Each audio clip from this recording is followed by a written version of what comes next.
적당히 좋아하면 덕후가 아니다. 적당 덕후. 안녕하세요. 여러분의 아재 덕후 공PD입니다. 적당히 좋아하면 덕후가 아니다. 적당 덕후. 이게 무슨 뜬금없는 소리일까요? 말 그대로 덕후라는 사람들은 무언가를 좋아하면 한번 파고들기 시작하면 도무지 적당히를 모르는 사람들이기 때문입니다. 그래서 적당히 좋아한다면 덕후가 아니라는 뜻이죠.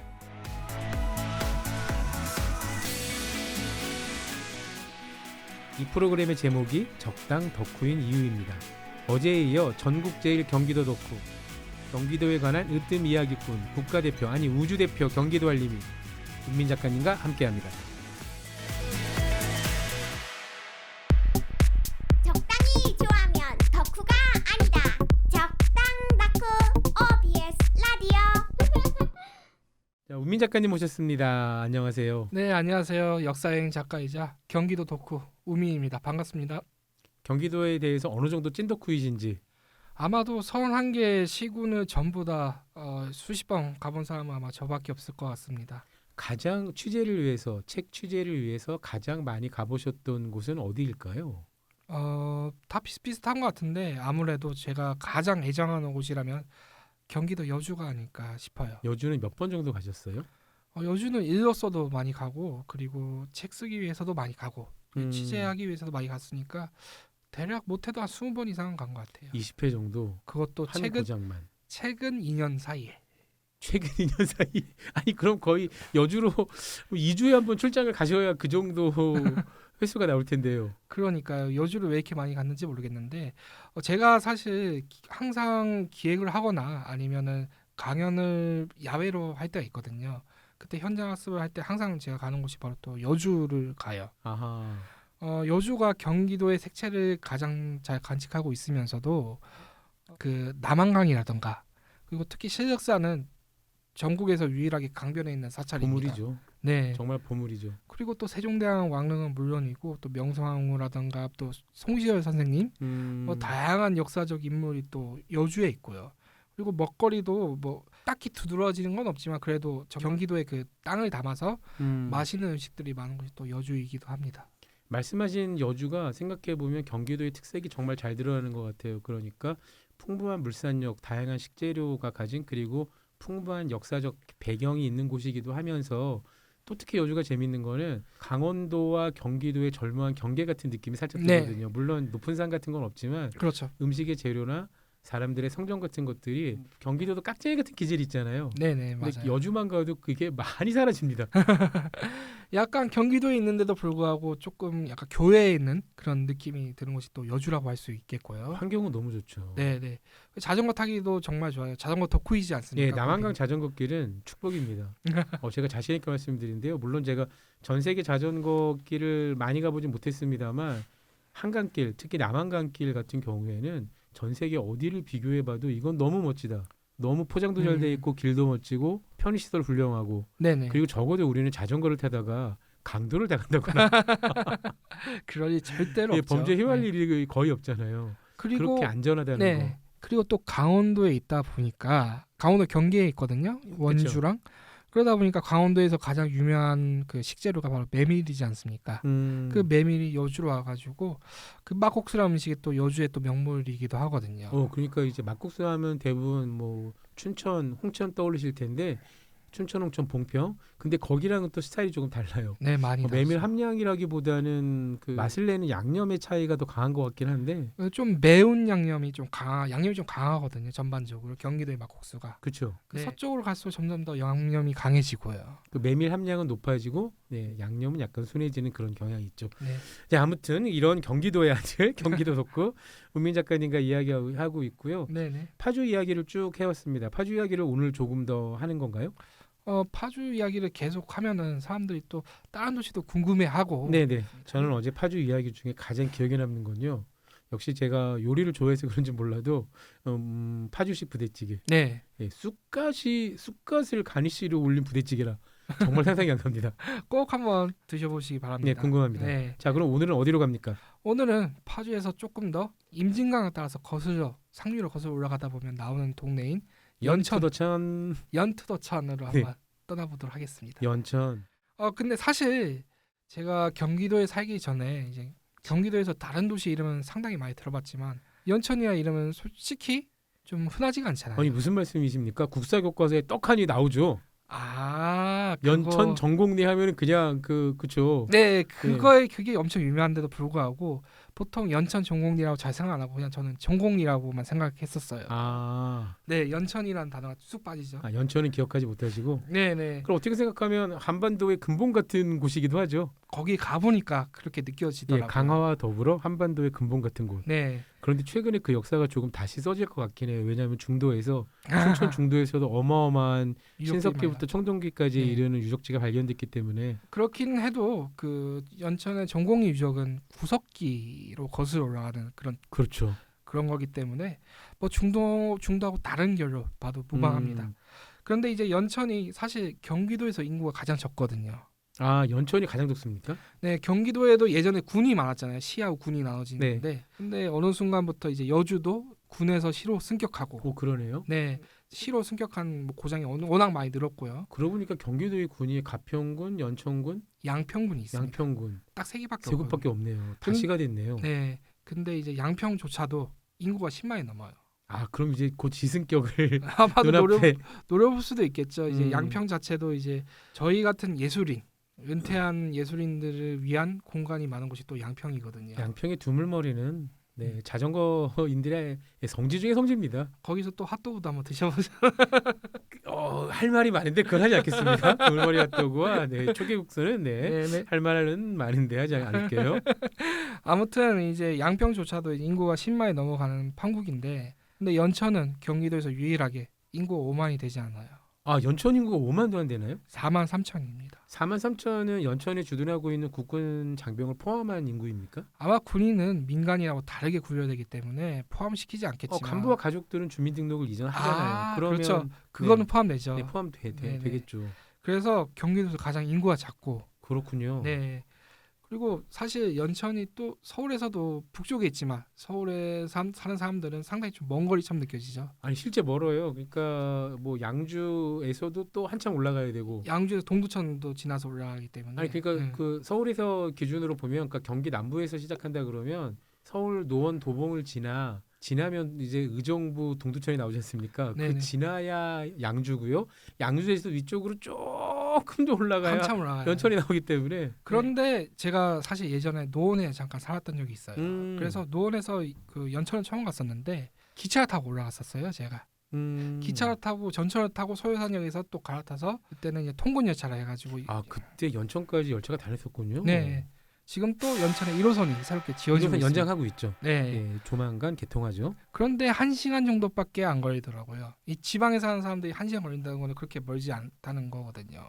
수도권에서도 1시간이면 사실 뭐 매우, 제가 지금 인천에서 수원까지 통근하고 있는데 편도 2시간입니다. 그렇죠. 1시간이면 행복한 겁니다. 사실 저번에 녹화 처음 왔을 때 거의 2시간 가까이 걸렸었거든요. 김포에서 오셨죠? 네. 정말 지옥 같은 시간이었는데. 김포에서 차량으로 수원까지 2시간이면요. 행복하게 오신 겁니다.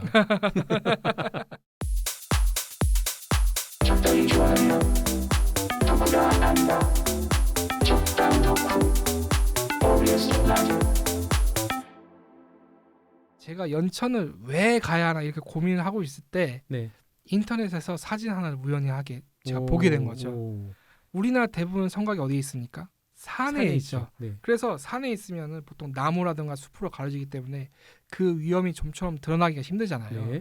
그런데 사진 속에 있는 성곽은 평지에 우뚝 서가지고 한강과 임진강을 합류하는 그 절벽 위에 서가지고 웅장한 모습으로 그런 모습이 나타난 거죠. 게다가 그 성벽 밑에는 해바라기 밭이 쭉 펼쳐지고요. 이야. 정말 아름답고. 언제적 성입니까? 삼국시대인가요? 고구려의 성입니다. 저번 시간에 얘기했었죠. 고구려 성곽이 어디에 있을까? 그게 연천에 있군요. 연천에 고구려 성곽이 남아에서 가장 많이 분포하고 있습니다. 그러면 연천에 있는 고구려 성곽은 삼국시대 항쟁 중에 그 한수 지역을 차지하기 위한 쟁탈전이 한창 벌어졌을 때 축조된 성이겠네요. 네, 그 중에서 가장 위험 있고 잘 남아 있는 성이 연천의 호로고루라고 하는 성이죠. 호루고루. 네. 와, 이거 저 역사도 큰데 호루고루라는 이름은 굉장히 낯섭니다. 그렇죠. 저도 처음에 봤을 때 이 장소가 그렇게 유명하지 않은데 이 사진을 봤을 때는 정말 웅장하고 우리나라에도 이런 성곽이 있나 싶을 정도로 놀람을 금치 못했던 곳이죠. 조금만 더 묘사를 해주세요. 그러니까 임진강 절벽을 따라서 성벽이 쭉 이어진 겁니까?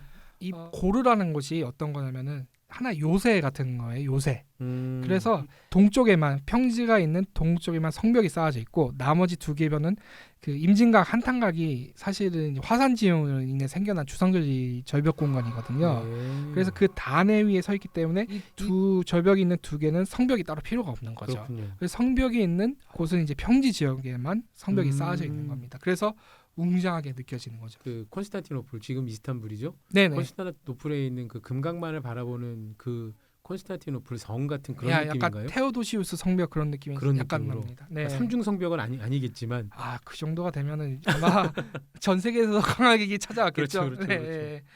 이 해바라기가 또 가을 늦 여름에서 초가을 때는 이게 활짝 펴 있기 때문에 역사에 그렇게 관심이 없는 분들도 정말 찾으면 좋을 관광지가 바로 호로고루가 될 것 같아요. 해바라기는 자연적으로 자생한 건 아닐 거고 나중에 심은 거겠죠. 심은 거죠. 그러니까 심으니까 그 경관이 더욱더 극대화가 되는 거라고 할 수 있죠. 아니 진짜 약간 지금 머릿속에서 그리는 이미지는 컴퓨터 그래픽 CG 같은 이미지가 아닌가. 한 1000년이 넘은 1300년, 1500년 정도 된 고성의 흔적이 저 멀리 절벽 위에 있고 네. 그 아래로 장대한 해바라기 밭이 펼쳐져 있다. 와 이건 약간 그 애니메이션 감성이 아닌가. 저도 그렇게 생각했어요. 그래서 이곳이 예전에는 민통선 안에 있었기 때문에 민간인 출입이 통제가 됐었는데 지금은 다 풀렸죠. 자유롭게 갈 수 있군요. 자유롭게 갈 수 있는데 제가 사실 이게 여기서 고백하는 바이지만 제가 작년 가을에 그 모 방송국에서 그 연천을 주제로 제가 사실 방송한 적이 있습니다. 네. 그때 좀 고초를 겪었어요. 그때 OBS는 아니죠? BS는 비슷한데 앞에가 다릅니다. 네, 모든 방송은 BS죠. 네. BC도 있긴 하지만 대부분 BS입니다. 네, BS죠. 거기서 이제 촬영을 갔었는데 드론을 띄우게 됐어요. 드론. 연천에서요? 네, 근데 어머나 사전 허가를 사전 허가를 받아놨는데 이게 뭐 군이 또 기관이 여러 군데가 있잖아요. 군도 받아야 하고 경찰도 받아야 하고 또 뭐 여러 가지 복잡한 절차가 있나 봐요. 그쵸? 근데 그 절차가 제대로 되지 않았나 싶어가지고 딱 띄우자마자 5분도 되지 않아서 이제 군에 있는 스타들이 장군들이 한 2명 3명 우리를 향해서 오기 시작한 거죠. 장성이 출동할 정도면 되게 심각한 엄청나게 심각했습니다. 네. 그래서 그 PD가 그때 뭐 한참 동안 몇 시간 2시간 가까이 막 해명하고 뭐 또 경찰이 와가지고 또 경찰 또 조사도 있었고 이곳이 많이 보안이 엄격한 곳이구나. 아니 그럼요. 그러니까 접경 지역이기 때문에 북한이 무인기 드론이라고 불리는 무인기를 정말 많이 띄우잖아요. 네네. 거기도 이제 심심찮게 출몰하는 곳이기 때문에 사전에 허가받지 않은 그 통보되지 않은 비행체의 출현은 일단 적기로 간주를 합니다. 그렇죠. 그렇기 때문에 그 되게 심각한 일이에요. 정말 심각한 일이죠. 그래서 주변에 그렇게 군부대가 있는 곳에서 드론 촬영을 한다 그러면 정말 심각한 민폐를 끼칠 뻔한 군패구나. 심각한 군패를 끼칠 뻔한. 네, 아무튼 그런 에피소드가 있었고 그런데 이제 연천 자체가 저도 몰랐는데 이곳 임진강과 한탄강이 합류하는 지점이라는 것이죠. 그렇죠. 예. 이 거기 합수부가 있죠. 네, 그 한탄강 자체가 좀 우리나라 전체적으로 따져봐도 좀 독특한 지형이에요. 사실 다른 데서 볼 수가 없는 지형이잖아요. 사행천이기도 하고요. 네, 이곳이 예전에 화산이 폭발해서 그 용암이 흘러가서 현무암이 만들어진 지형이기 때문에 이 가는 곳마다 주상절리도 볼 수가 있고 그리고 경기도에서 가장 아름다운 폭포가 집중적으로 있는 곳이 또 연천, 포천 지역. 연천에도 폭포가 있습니다. 포천에는 폭포가 덜어 있죠. 연천에도 있습니까? 연천의 폭포가 가장 아름다워요. 그래요? 이따가 소개하도록 하겠습니다. 네. 기대감을 한번 주시고. 그리고 바위 등 막 절경이 어마어마한 거예요. 그 연천 지역이. 또 한탄강이 흐르는 곳이 뭐 철원, 포천, 연천이 있는데 이 지역마다 그 한탄강의 그런 느낌이 다 다르고요. 제가 생각했을 때는 연천 지역의 한탄강이 제일 좀 광대하고 그리고 좀 더 웅장하고 그런 느낌이 되지 않을까 생각되고 사실 한탄강이 그렇게 한강처럼 그 유량이 풍부하고 강폭이 큰 강은 아니잖아요. 어떻게 생각하면 약간 작은 개울 같기도 하고 그리고 이제 말씀하셨던 것처럼 꾸불꾸불하는 사행천 마치 뱀이 기어가는 어떤 그런 강이 많은데 연천은 비교적 강폭이 넓고 유량이 풍부한 지역이라는 말씀이시군요. 그렇죠. 임진강하고 합류하기 때문에 더욱더 그렇게 하기가 그러니까 거기에 이렇게 커다란 절벽들이 들어설 수 있는 거겠군요. 네. 그리고 연천의 이제 문화재를 살펴보면은 구석기 시대부터 시작해가지고 삼국시대 그리고 고려, 조선 그리고 근현대 이르기까지 역사를 거듭할수록 뭐 다양한 이야깃거리라든가 흔적들이 골고루 이렇게 분포한 동네가 없다는 것입니다. 누구한테 그 얘기는 들었어요. 그 고고학하는 친구한테서 연천은 그 땅만 파면은 문화재라고 아무데나 파도 어쨌건 최소 100년 전 이상의 것은 무조건 출토된다는 그런 얘기를 들었던 기억이 납니다. 네, 사실 그 모 교수님이 그러셨잖아요. 우리나라는 전국토가 박물관이다. 아, 그 모 교수님이 시원하게 말씀하셔도 되는데 뭐 아 그래요? 어떻습니까? 네. 유용준 교수님. 네, 그러니까요.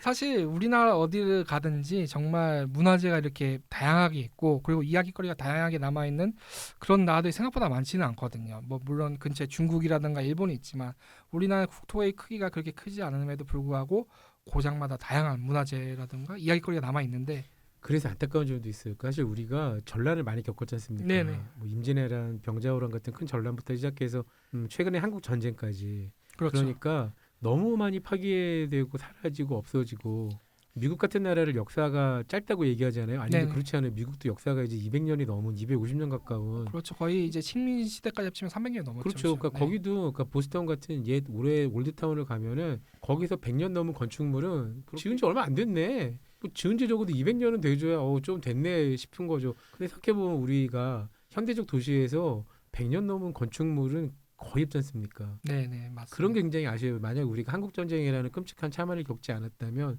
그야말로 그 풍부한 문화유산이 그것들과 잘 어울리는 현대적 도시, 근대적 도시를 건설할 수 있었을 텐데 그러니까 지금이라도 부지런히 지키는 것밖에 없다는 생각이 듭니다. 네, 그 어제도 제가 소식을 들었거든요. 만이산에 불이 났다고. 그러니까요. 네. 여러분이 방송을 들으시는 시점은 4월 9일이지만 녹음하는 시점은 아직 3월 말입니다. 어제 녹음 시점으로 만이산에 불이 났대요, 세상에. 그러니까요. 그 만이산에도 상당히 문화재가 많거든요. 그렇죠. 네, 뭐 정수사 법당이라던가 아니면 그 우리가 알고 있는 참성단 이 만이산이 불포하고 있는데 그 예전에 또 낙산사가 또 불에 나가지고 완전히 타전도 있었고. 제가 그때 실시간으로 그쪽 지역 방송사에서 일할 때라서 그걸 제가 거의 실시간으로 목격을 했었거든요. 정말 뭐라 그럴까? 그 천년 고찰이잖아요. 네네. 천년되는 고찰이면 그 천년되는 고찰을 찾아온 사람들은 도대체 몇 명이겠습니까?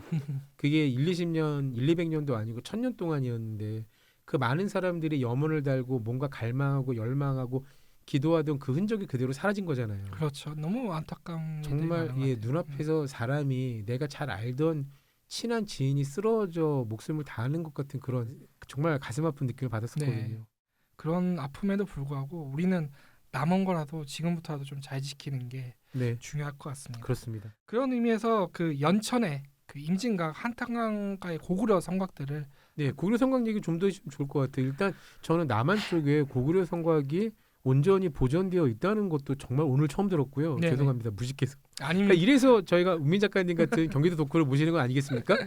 사실 그 임진각의 예전 명칭이 바로 호로하였어요. 아, 그래서 그 거기서 따온 게 호로고루가 된 것이거든요. 음. 그런데 왜 하필이면 연천에 고구려가 집중적으로 이곳에 성벽을 짓게 되었냐 그런 의문이 들지 않을 수밖에 없잖아요. 일단은 철원, 포천 철원을 잇는 주요 평화 그리고 파주까지 이어지는 그 축선. 네네. 그러니까 현대적 개념으로 군사를 움직인다고 하더라도 북에서 남으로 혹은 남에서 북으로 군사를 움직일 때 주요 지역은 철원, 연천 축선이긴 해요. 파주, 연천, 그렇죠. 철원. 근데 하필 왜 연천이 되었을까요? 일단 강이 있습니다. 일단 강이 강에서 있죠. 1차적으로 방어를 할 수 있겠죠. 네. 제일 중요한 것 중에 하나가 그 고구려가 장수왕으로 왕이 바뀌면서 남진 정책을 본격적으로 실시하게 되잖아요. 네네. 한강을 넘어서 충청도까지 점령했단 말이죠. 그랬죠. 그랬는데 백제의 방역으로 다시 후퇴를 하게 됩니다. 네. 그래서 최후 방어선을 생각했던 곳이 바로 한강이었어요. 네. 그런데 그래서 그 한강에 만들어진 보루가 바로 아차산 보루였던 거죠. 아. 네. 그 아차산 보루를 건설했는데 일단 그쪽을 항구의 지배하기 위해서는 요충지마다 보루를 건설한 게 우선이었죠. 그렇죠. 배후지가 있어야 되는데 그 배후지가 말씀하시는 그 한탄강 유역이었겠군요. 네. 그럼 물론 뭐 철원이라든가 포천의 다른 지역에도 건설할 수 있지만 연천 지역에는 대부분 다 강한 절벽으로 그 구성된 지역이 많고 근데 병력들을 운송하려면 강을 건너야 하는데 강을 건너려면 배가 없으면 안 되잖아요. 그렇죠. 그런 이 호로구로 이때에는 여울목이 있었던 겁니다. 오. 그래서 갑자기 이제 낮아지는 지점이 있기 때문에 말을 타고 건널 수가 있던 거예요. 그러니까 아주 요충지가 되겠죠. 그쪽 지역에 집중적으로 성벽이 들어서게 되는 것입니다. 아, 그럼 호르브로 성은 일단 기본적으로 병참 기지, 네, 그러니까 병력과 물자를 저장하고 수송할 수 있는 기지이기도 하면서 항상 그곳에 이제 얕은 여울이 시제각각으로 변할 테니까 네, 그것을 관측하는 관측 기지 혹은 아웃포스트라고 그러죠. 네네, 현대적 개념으로는 맞습니다. 그런 역할까지 했을 거고, 그리고 아차산 성의 배후지, 네, 거기도 1차 보급 기지 역할을 하는 배후지 역할까지 하는 아주 중간 복합적인. 지점이죠. 네. 그러면 고구려 당시에 그 동네에 뭐 당연히 고구려 군사들이 주둔했겠지만 생각보다 읍성의 규모가 좀 있었겠는데요. 네, 그래서 군대가 일정 이상 주둔하면은 군인들을 상대로 하는 민간인들도 꽤 많이 따라오지 않습니까? 네, 그래서 이 호로고를 발굴하다 보니까 기아가 출토가 됐습니다. 기아가 출토됐다는 거는 이 당시 기아가 아주 비싼 재료였거든요. 그렇죠. 그래서 왕궁이라든가 사찰이라든가 아니면 귀족들의 그런 집에서만 이제 기아집을 쓸 수 있었던 거죠.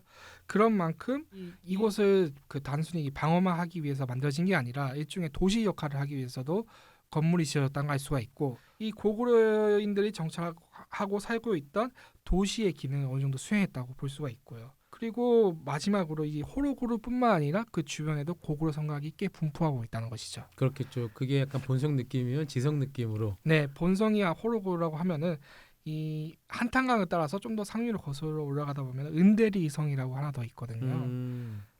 한쪽 면은 토성으로 지어졌고, 그리고 남은 두 면은 이제 낭떠러지기 때문에 그 자연적인 성벽의 네, 역할을 네. 했던 것이죠. 연천이 고대 고구려 그 고대 삼국시대 때 일종의 군사도시 역할을 충실하게 했던 곳이군요. 네네 그렇습니다. 고구려가 나중에 철수와서 신라가 점령했을 때도 아주 중요한 군사적인 역할을 수행했었죠. 그렇겠죠. 네. 그리고 좀 여기가 좀 재미있는 사실 중에 하나가 고구려인의 성곽 축조 기술과 신라인의 성곽 축조 기술이 달랐잖아요. 네네. 그래서 어떤 면은 고구려인들이 쌓았고 음. 어떤 면은 신라인들이 쌓았다는 것을 비교해 볼 수가 있다는 것이죠. 오. 고구려인들은 아무래도 신라인들보다는 성벽 축조 기술이 발달했기 때문에 근처에 있는 돌로 쌓을 수가 있었어요. 네. 이 호로고르주의가 이제 한탄강, 임진강이다 보니까 현무암이 많이 나오잖아요. 그래서 현무암을 이용해서 쌓은 게 주로 고구려. 이 현무암 자체가 그 지금도 그렇지만 다른 돌에 비해서 좀 무르고 좀 다듬기가 힘들다고 해요. 그래서 신라 사람들은 이 현무암을 다루기 힘들었기 때문에 멀리 있는 편마암을 가져다가 이렇게 쌓았거든요. 그래서 딱 보면은 이 약간 꼬무빛이 난다. 이거는 고구려 사람들이 쌓은 것이고, 네네. 약간 좀 회색빛이 돈다. 이런 거는 신라인들이 쌓았다는 것을 알 수가 신라인들도 있죠. 특이하네요. 불국사나 석굴암을 네. 그렇게 엄청난 석조기술 금자탑을 이룬 분들이 뭐 불국사의 뭐 다부탑, 청운교 같은 그런 기가 막힌 건축물들을 석굴암 말할 것도 없고요. 네네. 지으신 분들이 또 현무암 다루는 건 좀 익숙하지 않으셨네요. 그거는 이제 제가 좀 알고 있는데요. 이제 네. 그 시대가 그때는 이제 600년 후반이고, 이제 신라 불국사가 설계됐던 게 신라 최고 전성기지 않습니까? 아직 기술이 꽃피우기 이전에. 네. 그리고 또 썰에 의하면은 백제인들의 기술자가 또 많이 건너와가지고 그 불국사를 건설했을 때 일조했다고 해요. 그때 신라는 통일신라인 거고, 그렇죠, 그렇죠. 그 전에 그러네요. 이렇게 네. 된 거기 때문에 좀 차이가 있을 수가 있겠죠. 한탄강 이야기를 해보시죠. 아까 폭포 물어보셨잖아요. 한탄강. 네, 폭포 어디에 폭포 도대체? 아니 그 작은 강에 폭포가 있을 수 있나? 한탄강에서 또 이제 천으로 거슬러 올라가면은 정말 거대한 폭포가 나옵니다. 네. 그 폭포 이름이 바로 제인 폭포라고 불리죠. 제인 폭포. 네, 아마 들어보셨을 한탄강 하면 항상 나오는 그 사진의 그 폭포입니까? 네네. 그 중에서 이제 가장 유명한 폭포가 규모도 크고 가장 유명한 폭포가 제인 폭포라고 불립니다. 높이도 높고 유랑도 많고, 오. 그리고 여기에 또 최근에 스카이처럼 스카이덱도 있고요. 근데 왜 이름이 제인 폭포가 되었을까요? 일단 제인의 한자가 궁금하긴 해요. 이 제인이 제주할 때 제자, 제주를 어. 가진 사람이라는 뜻이거든요. 그러니까 줄타기를 했던 사람이 광대 비슷한 거죠. 네. 여기에 또 아픈 전설이 있는 거죠. 어디 가나 아픈 전설이 있겠지만 또 떨어져 죽었어요? 설마? 이 지역에 새로 원인이 부임했는데 네. 그 제인이 있었어요. 그 사람이 또 아내가 예뻤구나. 네, 그렇죠. 아, 왜 이렇게 원님들 스토리가 똑같아? 왜 자꾸 이웃의 아내를 탐하고 그러세요? 원님들 나빠 진짜. 그래서 그 제인을 죽이려고 그 밧줄에 칼집을 내서 어머나. 줄타기를 시켰죠. 설마 어떤 그 거죠. 줄을 폭포에 걸었어요? 그 폭포에서 줄타기를 하게 된 겁니다. 이건 미필적 고의한 살인도 아니고 그냥 너무 살해 의도가 명확하잖아. 아니 우리 검찰 뭐 하는 겁니까? 아니 우리 검찰이 아니죠. 그 당시에 사원부 뭐 하신 겁니까? 한영 포도청 여러분 뭐 하신 거예요? 그 원님 잡았어야죠. 고위공직자일수록 빡세게 해서 하셨어야죠. 그 아내를 탐하려고 했는데 아내도 그 원님의 그 코를 물어가지고 자결을 했다고 하죠. 아이고. 그래서 그 폭포를 제인 폭포라고 그들이 살던 마을을 코문이라고 이렇게 불렀다고 합니다. 아 지금도 코문이라는 이름으로 부르나요? 네, 코문이 마을로 이렇게 아직까지요? 네네. 이 남아있는 작가님의 그 셈이죠. 민민 작가님의 특성은 이런 얘기를 인터넷에서 찾아서 이제 들은 게 아니라 직접 가서. 현장에 가서 그 마을에 사시는 분들에게 취재를 통해 들은 거잖아요. 네네. 여러분 제가 새삼스럽게 지금 다시 강조하는데요. 은민 작가님이 이런 얘기를 던지는 아니 나 그런 인터넷에서 못 봤는데 그럴 수 있습니다. 인터넷에서 어디 뭐 무슨 위키에서 찾아서 긁어서 말씀하시는 게 아니라 철저히 현장 취재를 가서 그 마을 주민 여러분, 관리하시는 분들, 그 지역의 공공부문에 종사하시는 공무원분들, 학예사분들을 통해서 취재를 통해서 얻어낸 정보이기 때문에 그래요. 사실 위키가 틀린 정보가 많아요. 맞는 게 별로 없죠. 적당히 좋아하면 덕후가 아니다. 적당 덕후 OBS 라디오. 적당히 좋아하면 덕후가 아니다. 일요일 방송 2부 시작합니다. 사상 최강 우주 최강 경기도 덕후. 경기도에서 태어나지 않았어도 경기도의 뼈를 묻겠다는 이미 피와 땀과 눈물을 경기도에 쏟은 경기도 별곡의 저자 은민 작가님 함께하고 있습니다. 바로 이야기 이어갈게요. 네. 연천 이야기하고 있고요. 고구려와 신라의 고분 차이를 말씀해 주셨습니다. 네. 일단 연천에는 경기도 고분과 신라 고분이 둘 다 있다는 말씀이시죠. 신라 고분은 연천에 없고 다른 지역에 있고요. 그렇군요. 네, 고구려 고분은 경기도에 솔직히 보기 힘든데 그 연천 지역에 유명한 고분군이 신담리 고분군이 있습니다. 신담리에 심지어 고분군이 있군요. 네, 한 두세 개 정도 있는데 고구려 고분하고 신라 고분의 이제 가장 큰 차이점이라고 하면은 벽화. 아 그렇죠. 벽화가 왜 있을까요? 그 방이 있었기 때문에 벽화를 그렇죠. 만들 수가 석실이 있는 있었기 거죠. 때문에 네. 그런데 신라는 아무래도 이제 돌무지 무덤이라 해가지고 땅 속에다가 그 껴묵거리를 네, 해가지고 그래서 돌을- 신라 고분은 총. 네, 뭐 네. 천마총이 있고 뭐 여러 총이 있죠. 석실이 있는 고분에 비해서 도굴이 힘들고 도굴이 힘들었기 때문에 지금까지도 신라 고분을 파면은 뭐 유물들이 많이 나오는 그렇군요. 편이죠. 네, 그래서 여기도 마찬가지입니다. 그 석실이 있는데 아무래도 석실이다 보니까 도굴이 좀 이미 털렸군요. 털렸고요. 안타깝다. 근데 특이한 점은 이 석실에 사용한 돌이 바로 현무암이라는 점입니다. 오, 고분의 석실에도 현무암을 사용했다. 네, 현무암을 사용했고요. 그 가공을 어떻게 했었을까?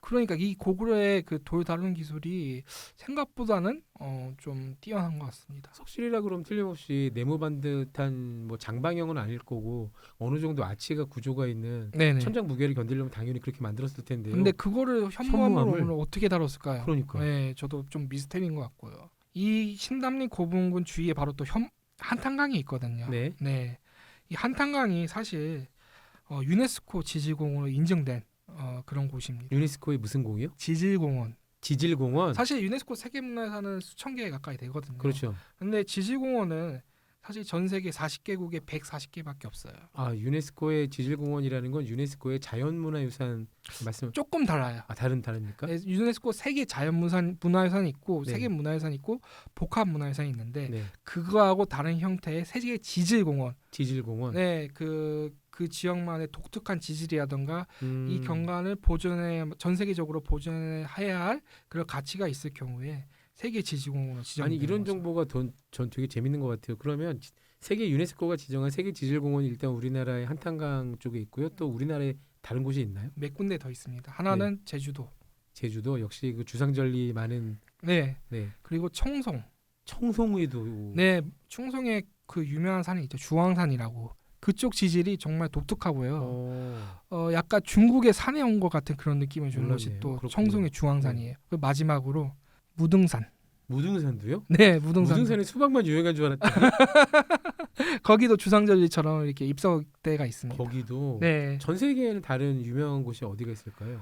전 세계적으로 몇 군데가 있는데 제가 아는 곳은 이제 일본 쪽에 좀 최근 취재를 많이 하니까 알고 있는데 홋카이도 쪽에 시레토코 그 습지가 있습니다. 네네네. 네, 그 습지 쿠시로 습지 그런 데가 또 세계 그 지질공원 쪽으로 지정된 것으로 알고 있고 또 재팬 알프스 중부 알프스 지역에도 토야마 지역도 네, 그쪽에 지역에도 몇 군데 있는 걸로 알고 있습니다. 그렇군요. 네. 그러니까 얼핏 생각할 때는 옐로스톤 같은 데가 아닐까 하는데 옐로스톤은 세계 자연유산으로 지정돼 있죠. 아 거기는 약간 그죠 규모가 워낙 크니까. 네, 국립공원 미국의 대표적인 국립공원도 유명하고. 네네. 아무튼 그런 곳이 연천에도 있군요. 네네. 그런데 또 이곳이 또 자연으로도 유명하긴 하지만 사실 또 역사적으로 많은 이야기가 담겨져 있거든요. 경기도에서 가장 제가 관심 있어하는 인물이 사실 한 명 있어요. 바로 궁예. 궁예. 궁예를 제가 상당히 좋아합니다. 왜냐하면은 누가 마구니 소리를 내었는가? 누구인가 물었다. 누구인가? 아 정말 역사적인 인물이죠. 우리나라에서는 그 김영철 배우님의 그런 밈이 약간 네, 희화되는 그런 모습을 보이지만 사실 역사적으로 굉장히 중요한 인물이고요. 중요한 인물인데 그 중요도에 비해서 그렇게 밝혀진 게 많지가 않다. 그러니까요. 사실 이제 네. 뭐 고려를 건국한 왕건에 많은 것이 묻혀 있지만 왕건이 고려를 건국할 수 있던 상당 지분이 궁예에게 있던 거죠. 네, 맞습니다. 틀림없이. 그리고 경기도 전역에 걸쳐가지고 미륵불이 많아요. 특히 음, 궁예와 연고로 두고 있는 고장들이 특히 그렇거든요. 그렇군요. 대표적으로 안성, 포천이 그렇습니다. 그 우리가 폭군으로만 좀 많이 알고 있는데 그 민중들에게는 좀 다른 생각이구나, 다른 관점일 수가 있겠구나. 그렇죠. 네, 그런 걸 아무래도. 네. 이 답사를 하면서 이렇게 느꼈고요. 나중에 포천 편할 때 그 궁예에 대해서 한번 이야기해 또 보도록 이렇게 하겠습니다. 슬쩍슬쩍 다음 편을 흘리시면서 기대감을 심어주시는 우리 작가님 경기도와 밀당하는 경기도 애들 우민 작가님과 함께하고 있고요. 네. 또 약간 배가 고파지는 것 같은데요. 또 연천에 또 유명한 국수집이 상당히 많아요. 알 것 같아. 네. 아마 경기도에 사는 분이라면은 아마 절반 이상은 아시지 않을까 싶어요. 바로 비빔국수죠. 그 영화 강철비에 나왔던 네. 네. 그 정우성 배우분이 우리 정우성님이 한 6그릇 드셨나 7그릇 드셨나. 와 워낙 잘 먹더라고요. 그때 정우성 배우가 이렇게 얘기했잖아요. 내 사흘을 굶지 않았어. 굶으면 뭐라도 뭐 맛있게 먹긴 그럼요. 하겠네. 네. 보통 이곳이 군부대 바로 앞에 있단 말이에요. 군부대에 있는 식당은 맛집이 거의 없거든요. 그게 참 가슴 아프죠. 네. 그러니까 가장 고생하시는 국군 장병들에게 간부들 말할 것도 없고 장병들한테도 가장 맛있는 걸 줘야 되는데 뭐 다 잡은 물고기인 건지 뭐 그냥 띠내기 손님인 건지 뭐 그러니까 네. 참 그러시면 안 돼요. 물론 안 그러시는 분들이 더 많을 겁니다. 근데 사실 그런 것도 있어요. 보통 사람이 좀 군입대를 하게 되면은 마음이 싱숭생숭하잖아요. 그러면은 그 마음이 불안해서 뭐 음식이 뭐 코에 들어가겠습니까? 입에 아니 들어가겠습니까? 그때는 그렇지만 생각해 보세요. 휴가를 나왔단 말입니다. 휴가 나서 제일 먹고 싶은 게 있잖아요. 그게 짜장면이든 피자든 치킨이든 네. 그러면 어쨌건 평소 사회에서 먹던 것만큼은 해야죠. 그렇죠. 최소한 보통 사회에서 일반 보통 양심적인 사장님들이 쓰는 식재료와 충분한 재료를 넣고 그 정도 맛은 해야죠. 가격도 비슷하게 받고. 물론 격오지의 부대 인근의 식당들의 가격을 더 받는 건 이해해요. 워낙 네네. 물리 비용이 더 드니까. 그렇죠. 근데 그 이상으로 받는 건 안 되지 않습니까? 너무 바가지가 심하고 그럼 안 그리고 되죠. 뭐 PC방이라든가 뭐 모텔 가격도 거의 군인은 더블 이상으로 받기 그러니까요. 때문에 저는 뭐 지금 뭐 적당덕화와 관계없는 이야기입니다만 얼마 전부터 우리 국군 장병들에게 휴대폰을 허락했잖아요. 네, 그거 그러니까 정말 그 부대 주변에 인근 상인들이 이렇게 시위했었죠. 장병들에게 휴대폰 걷어달라고. 이유가 장병들이 휴대폰을 만지는데 휴일에 외박을 나오지 않는다. 아니 그게 정말 뭐 장병들이 여러분의 자판기입니까? 여러분이 툭툭 치면 돈을 툭툭 뱉어내는 자판기예요. 왜 그러세요? 제도 휴가를 나올 때마다 그 바가지를 하시는 분들 많고 네. 또 군인이라 우습게 보시는 분도 많거든요. 또 좋은 분들도 많으니까요. 네. 그러니까 뭐 군인에 대한 대우가 좀 더 좋아지기 혹시 이 바라고요. 방송 듣는 우리 애청자 여러분들, 청취자 여러분들은 주변에서 혹시 지금 식당에 계시다면 그리고 주변에 휴가를 나온 국군 장병들이 있다면 따뜻한 격려의 말씀 한마디라도 그리고 우리 뭐 옆에 국군 장병들이 밥 먹고 있다면 우리 제육볶음 한 접시 계란말이 한 접시 정도는 우리가 사줄 수 있는 거잖아요. 서비스도 네, 줘야죠. 그 정도는 예. 이제 우리가 내줍시다. 옆 테이블에 건네주세요. 하지만 여기는 맛집으로 유명해져서 그 경기도 어디 가서나 체인점을 쉽게 볼 수가 있다는 것이죠. 네, 여기는 상당히 맛있어요. 거기 혹시 가게 이름이 미음 히읗 맞습니다. 이죠. 네, 뭐라고 미음. 말할 수는 없는데 미음 히읗. 네, 그게 이렇게 뭐 떠나온 고향을 그리워한다는 그런 뜻의 미음 히읗. 그렇죠. 그 사장분이 뭐 북쪽에서 내려오셨나? 세터민으로 알고 있습니다. 네네, 아마 그런 걸 거예요. 그런데 여기가 좀 군부대 앞에 있어서 그런지 약간 뭐 간판이라던가 주변 약간 세팅이 약간 국방색으로 되어 있었고 그렇죠. 맞아요. 네. 맞아요. 그리고 맞아요. 약간 의자도 약간 목욕탕 네, 의자식으로 위장색. 네. 되어 있었고 군인들이 많이 와서 먹더라고요. 막 간부들이 뭐 병사들 끌고 와가지고 외식 한번 시켜주는 그런 기분으로 오셔가지고 또 거기가 또 그 자전거 덕후들의 자전거 덕후는 성재가 왜 이렇게 많아? 아, 연천까지 거기까지 자전거를 타고 가기 굉장히 힘든데 그렇죠. 갈 수는 있거든요. 네네. 예, 자전거 덕후. 아, 자전거라고 해야 거기 바이크, 오토바이 타시는 분들이 좀 많이 가요. 네네. 그분들도 굉장히 항상 그 식당 앞에 보면 이제 모터바이크, 모터사이클들이 맞죠. 네. 항상 서 있죠. 거기도 아마 약간 좀 외곽지라서 차 대기도 좀 편하고 네. 네. 가게 규모가 워낙 크다 보니까 회전율도 또 빠르고요. 네, 금방 영화- 먹고 영화 가- 강철비에서는 이제 정우성 씨가 드시던 국수이 그렇게 많지는 않았는데 그것보다 많이 나옵니다. 네, 그거보다 훨씬 많이 그리고 나오죠. 곱빼기 시키면 까무라치게 많이 나옵니다. 아, 그리고 거기 만두도 맛있어요. 그리고 또 이제 그 비빔국수 말고도 사실 연천 지역에 냉면집이 상당히 많아요. 연천에도 냉면이 있습니까? 우리가 알고 있는 그 몰랐습니다. 의정부 냉면 계열이 있잖아요. 네. 그 원래 연천에서 내려온 겁니다. 아, 네, 지금도 연천에 가면은 뭐 잘하는 냉면집 상당히 정말요? 많습니다. 네, 찾아보시면 뭐 연천 냉면 치시면 많이 나오니까 아니 아. 그게 그런 얘기를 전설처럼 들었는데 아직까지도 현역으로 영업을 하신다고요? 네 그런 데가 많아요. 오. 네.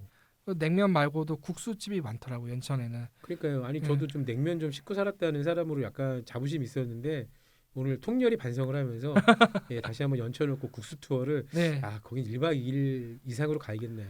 그리고 연천 그 군청에서도 공식적으로 그 연천 국수 투어라고 해가지고 그 유명한 국수집을 한 8개 정도 이렇게 선정해 그럼 놨더라고요. 2박 3일 잡아야 되는데. 예, 그러니까 하루에 4개씩 먹어도 8개이면 예, 이틀은 스트레이트로 걸릴 거 아닙니까? 그렇죠, 그렇죠. 야, 연천 한번 가봐야겠습니다.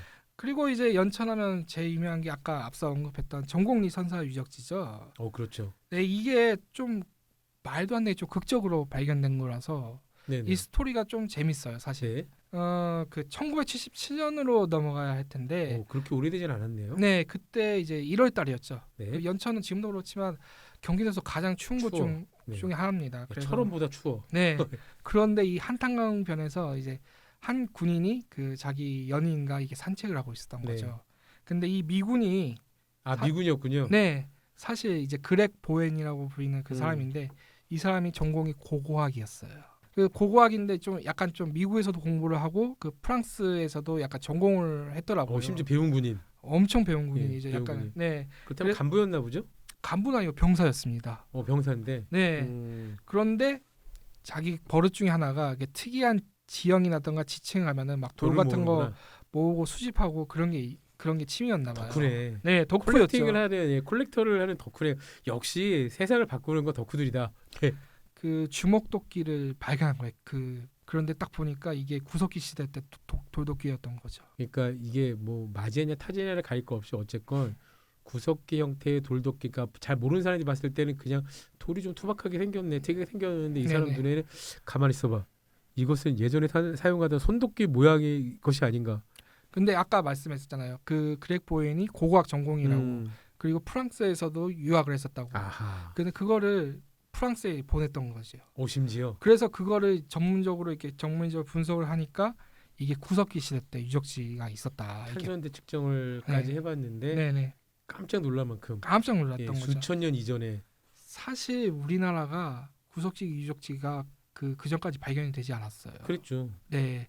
그래서 뭐 일본에서는 뭐 조작 후에 조작하긴 했지만 누가 구석기 유적지가 발견되었던 거죠. 일본은 이전부터. 예, 그 유명한 사건이죠. 아주 네. 유명한 사건이죠. 자기가 슬슬 흘려서 자기가 유물을 만들어 일단. 네. 그 다음에 참 슬그머니 묻혀서 어떻게 신기하게 그 사람이 가는 곳에만 그 유적을 발견하냐고.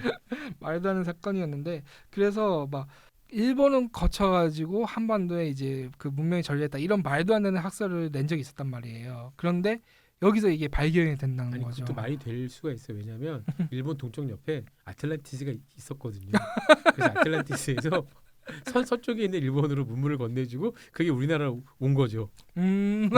그러면 말이 됩니다. 근데 일본 동쪽 옆에는 뭐가 있죠? 마리아나 해구가 있죠. 네, 세계에서 가장 깊은. 아이고 참 네. 비극을 얘기하시네. 아니면 그거밖에 없죠. 그 우주에서 우주인이 외계인이 가져왔다. 그거 말고는 이제 일본에서 우리보다 신석기가 먼저 구석기가 시작됐다는 건 그거밖에 설명할 길이 없습니다. 그리고 이제 전공 이후에도 우리나라에서도 이제 많은 구석기 유적이 발견됐기 때문에 이제 우리나라도 당당히 구석기 시대가 있었다는 걸 주장할 수가 있습니다. 그러니까 그것도 상당히 초기 구석기고요.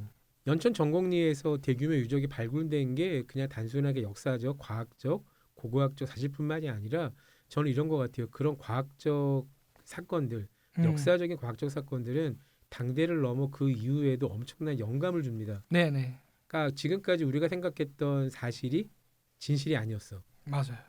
진실은 우리가 아는 것보다 훨씬 더 깊고 먼 곳에 있어라는 사실을 깨닫는 순간 사람들은 정말 그러니까요. 연천에서 발견됐어? 그럼 우리 동네라고 왜 발견되지 않겠어라고 집착을 가지는 덕후들이 나타나게 마련이거든요.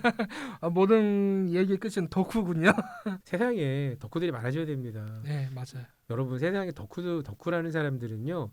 세상을 나쁘게 만드는 데는 크게 관심이 없어요. 세상을 좋게는 안 만들 수 있습니다. 하지만 적어도 덕후들은 세상을 나쁘게 만드는 데는 요만큼의 관심도 없는 그런 사람들입니다. 그렇죠. 그러므로 덕후가 많아진다는 건 세계 평화가 이루어진다는 뜻이기도 하거든요.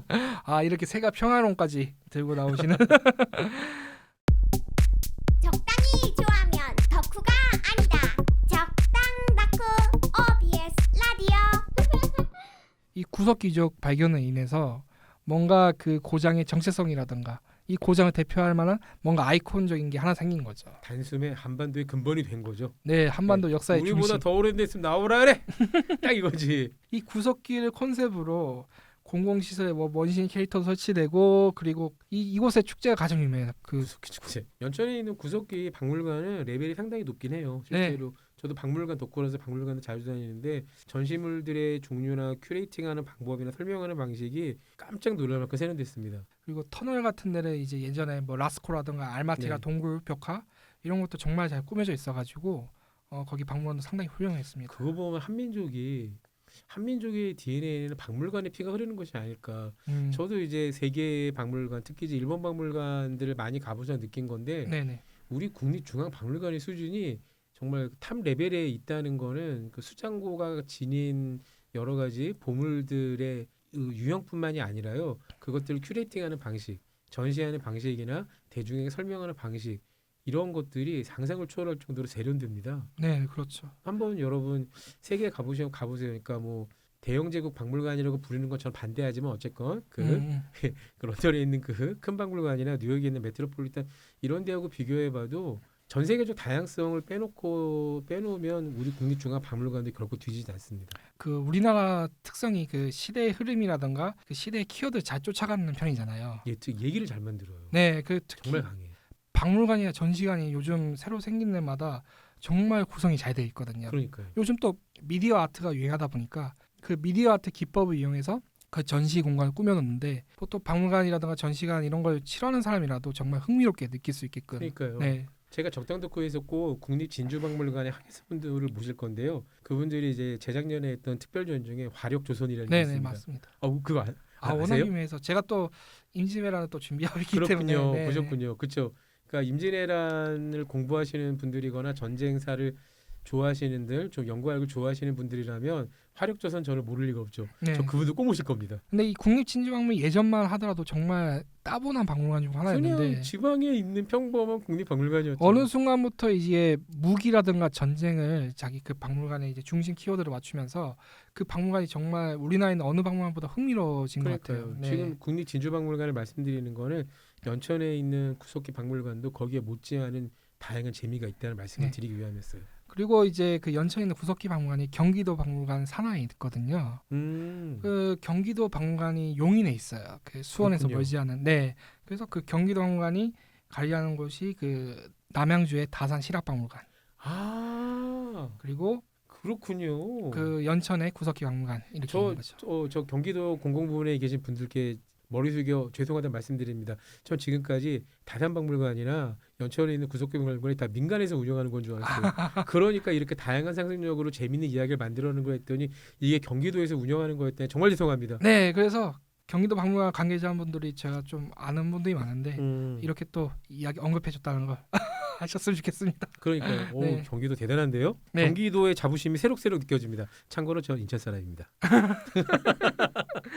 네, 이제 뭐 구석기도 갔으니까 고려 시대로 넘어가 보도록 하겠습니다. 한참 점프를 하시네요. 그 연천이 사실 그래도 뭐 사람들의 이목이 조금 덜하고 그리고 약간 역사의 변방이 있었다고 생각하잖아요. 네. 그러한 이유 때문인지 몰라도 그 신라 시대라든가 고려 시대 마지막 흔적이 이 고장에 남아 있습니다. 오.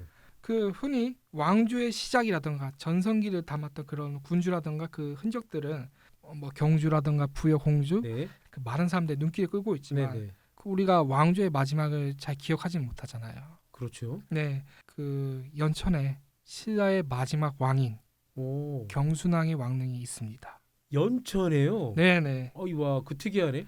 정말 특이한 이야기인데. 아니 경주에서 그 머나먼 곳까지 네. 300도 많이 넘고 강도 도대체 몇 개를 넘는 거야? 야, 많이 강도 많이 넘었는데 아 그런데 좀 상상력을 좀 뒤틀려가지고 경주에서 오는 게 아니라 동해로 배를 타고 아니죠. 개성에서 내려온 겁니다. 아. 네. 그 신라가 경순왕까지 왕이 총 56명이거든요. 그런데 유일하게 경주를 벗어난 사람이 경순왕이에요. 근데 이곳이 호로골에서 멀지 않은데 호로골보다 더 북쪽에 있어요. 그래서 예전에 한 10년 전까지만 하더라도 민통선에 있어가지고 들어가는데 많은 어려움을 겪었다 이렇게 언급하고 지금은 싶어요. 그 지역도 해제가 됐군요. 지저 해지가 됐죠. 다행입니다. 그러니까 빨리 통일이 돼야 돼요. 그래야 DMZ를 비롯한 그 수많은 그러니까 정말 북한도 개성도 좀 많편이고 금강산도 금강산 가서 그리운 금강산 불러보고 싶다고요. 저는 노래를 못하지만 저는 제일 놀라웠던 사실이 그 궁예 왕궁터 있잖아요. 네네. 정확히 DMZ 한가운데를 지나가더라고요. 그렇군요. 그래서 그 사진 자료라든가 그 발굴 지역이 아무것도 된 게 없습니다. 지금 발굴을 시작하면 어마어마한 발견을 할 수 있다는 그런 뜻이기도 하군요. 그렇죠, 그렇죠. 그 경순왕이 이제 고려 왕건한테 평화롭게 이제 나라를 넘겼잖아요. 이 사람이 대접을 받았어요. 그래서 마지막 여생을 경주에서 아니고 개성에서 네. 보내셨군요. 그 고려 태자보다 높은 지위인 정승공에 봉해졌고 그리고 경주 시급으로 받습니다. 이 전체를. 아하. 네. 그리고 이 사람이 정말 오래 살았어요. 고려가 삼국통일 이후에도 계속해서 살아가지고 43년 후인 경종 때 세상을 떠게 된 거죠. 그래서 그러면 지금 왕건은 이미 벌써 예전에 돌아가셨고 왕건의 아들의 태종은 벌써 예전에 돌아가셨고 네. 그 아들의 손자까지 네, 손자 때까지 야 5대 준 거죠. 정말 오래 살았던 거죠. 그러게요. 왕건의 딸과 결혼하기도 했습니다. 그리고 네. 근데 왕건이 좀 이렇게 딸이 많긴 했어요. 네, 엄청 많죠. 이분이 참 한반도에서도 최고로 꼽히는. 네. 아니 나름 뭐 나라는 망했지만 망한 나라의 마지막 왕축은 뭐 나름 행복하게 여행을 보내셨네.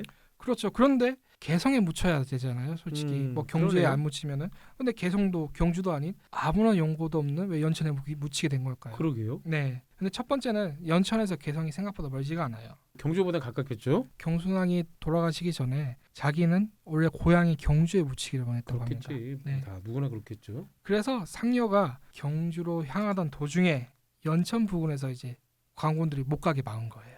아. 왜냐하면은 이제 핑계로는 왕의 릉은 수도 백리에서 벗어나면 안 된다. 분란의 소지가 될까봐. 네.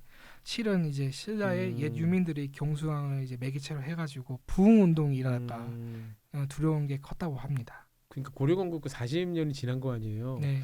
그때까지 그 정도 되면은 뭐 그러니까 신라 왕조 그러니까 복원 운동은 거의 힘을 잃었을 때 아닌가요?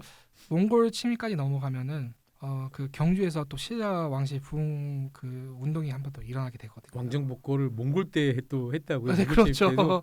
야 끈질기시네. 정말 야 끈질기죠. 경주 사람들 끈질기구나. 고려도 마찬가지다. 그 개성도 어떻게 송상으로 있었지만 나중에 또 고려를 생각하는 그 유민들이 세종대까지 있었다고 합니다. 그처럼 이 나라가 1000년 이상 갔을 텐데. 하기야 네. 그렇죠. 네. 맞습니다. 경순왕의 릉이 사실은 오랫동안 잊혀졌다가 조선 후기 때 다시 발견된 거예요. 아 그때까지 모르고 있다가요? 네. 까맣게 잊어먹고 있다가 잊어먹고 있다가 그래도 이제 경주 김씨가 조선 시대에도 어느 정도 세력을 유지했었거든요. 그렇죠, 왕비도 그렇죠. 배출하고 근데 그 후손들이 경순왕의 릉을 찾으라고 연천에서 찾다 보니까 묘지석을 하나 발견하게 된 거예요. 그래서 이곳이 경순왕의 능인구다 이렇게 알게 된 거죠. 네. 그래서 신라 경주에 그때쯤 조선 후기쯤 해가지고 봉분에다가 그 이것은 누구 왕릉이고 이것은 누구 왕릉 이렇게 이름을 붙이는 게 조선 후기 때예요. 자신의 근원을 찾기 위하고 또 가문의 또 위험을 살리기 위해서 이렇게 조선 후기 때 많이. 그러고 보면 정말 고려도 그렇지만 조선은 정말 기록 덕후들 무조건 뭐든 남겨 책에도 쓰고 그렇죠. 뭐 그러니까 비석에도 쓰고 나무에도 쓰고 어디든 쓸 것만 보면 무조건 기록을 남기니 기록 덕후들. 네. 그래서 지금 후대사는 우리가 외워야 될 게 너무 많잖아요. 아. 선조님들 외우기 너무 힘들어요. 국사 시간 가면은 조선 시대 후기로 넘어가면은 정말 할 게 너무 많아지고 외울 게 너무 많아집니다. 기록이 너무 촘촘하니까 어떤 기록이든 대단한 장관들. 이거 또 오늘 이렇게 막 달리다 보니까 어느덧 또 끝날 시간이 다 되어 와서요. 우리가 네. 적당 덕후가 어느덧 지금 사일제를 맞이하는데 네. 적어도 운민 작가님과 같이 진행하는 적당 덕후는 지금 하나의 컨센서스 프로토콜을 만든 것 같아요. 절대 계획한 한 회차의 분량을 그 회차에 소화하지 못한다. 솔직히 좀 생각보다 이게 할 얘기가 너무 많아가지고 또 공필이면 이야기가 제가 좀 편하기도 하고. 그러니까요. 그러니까 저희가 또 이렇게 지상파 라디오 방송에서 이렇게 편하게 한 시간을 뭐 한 번씩 중간에 쉬긴 합니다만 이야기를 하는 방송은 거의 없잖아요. 네. 그러니까 한번 우리 적당 덕후에서 운민 작가님이 그동안 하지 못했던 경기도 이야기를 원할 때까지 감사합니다. 진짜 뭐 지금 최소한 한 달이고요. 원하신다면 시간 더 드리겠습니다. 예, 정말 언제든지. 감사드립니다. 네, 샵 0999를 샵 0999를 통해서 문자 메시지 단문 50원, 장문 100원의 이용료 발생합니다. 보내실 수 있고요. 물론 저희 얘기를 듣다 보면 그 얘기가 아닌데 이 사람들이 지금 잘못된 걸 말하고 있어 하실 수 있는 게 있을 겁니다. 만약 그런 거 있다면 저희가 의견 주시면 바로바로 반영해서 정정하고요. 왜냐하면 역사 사실은 중요하잖아요. 당연히 잘 알려드려야죠. 저희가 혹시라도 잘못 알고 있거나 잘못 말한 거 있다면 따끔하게 꾸짖어 주시면 저희 바로바로 반영하겠습니다. 네. 자, 오늘 우민 작가님 그 다음 주에도 어쩔 수 없이 이렇게 연천 이야기를 조금 더 이어봐야 될 것 같고요. 네네. 연천 다음에 어디가 될지는 안 물어볼게요. 다음 네. 주에 그냥 바로 듣겠습니다. 네, 알겠습니다.